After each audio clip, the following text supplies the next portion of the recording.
அனைவருக்கும் வணக்கம். Kitchen single ஏதாவது அடைச்சிக்கிட்டு தண்ணி போகாமல் இருந்ததுன்னா அதை விட கஷ்டமான விஷயம் வேறு எதுவுமே இருக்க முடியாதுங்க. யூடியூப்பில் சர்ச் பண்ணி பார்த்து இந்த மாதிரி ஒரு எம்டி வாட்டர் பாட்டிலை கிச்சன் சிங்க் ஹோலில் வச்சுட்டு நல்லா ப்ரெஸ் பண்ணால் தண்ணி போயிடும்னு போட்டிருந்தது. அந்த மாதிரி செஞ்சு பார்த்தேன். உள்ளேருந்து டஸ்டெல்லாம் வெளியே வந்ததே ஒழிய தண்ணி போகலை. எனக்கு இந்த மெத்தட் ஒர்க் அவுட் ஆகலை. அதுக்கப்புறம் ஆன்லைனில் தேடி பார்த்ததில் ட்ரெயினெக்ஸ்ன்னு சொல்லி கிவி பிராண்டில் ஒரு ஷேஷே கிடச்சிதுங்க. இந்த பாக்கெட்டில் இருக்கிற இன்ஸ்ட்ரக்ஷன் படி முதல்ல கிச்சன் சிங்கில் இருக்கிற தண்ணியெல்லாம் கொஞ்சம் எடுத்துட்டு அந்த மொத்த பாக்கெட்டையும் கிச்சன் ஹோல் இந்த சிங்க் ஹோலில் போட்டுட்டு 1 கப் அளவு தண்ணியை ஊற்றுங்க. ஊற்றிட்டு 1/2 hour வெயிட் பண்ணுங்கன்னு போட்டிருந்தது.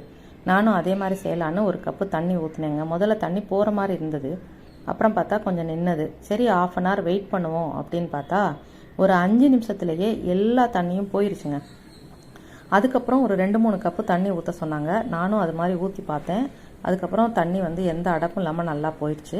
நீங்கள் இந்த மாதிரி டைமில் எந்த மெத்தட் யூஸ் பண்ணுவாங்கன்னு சொல்லி கமெண்ட் பண்ணுங்கள்.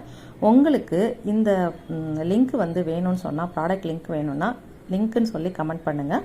நன்றி.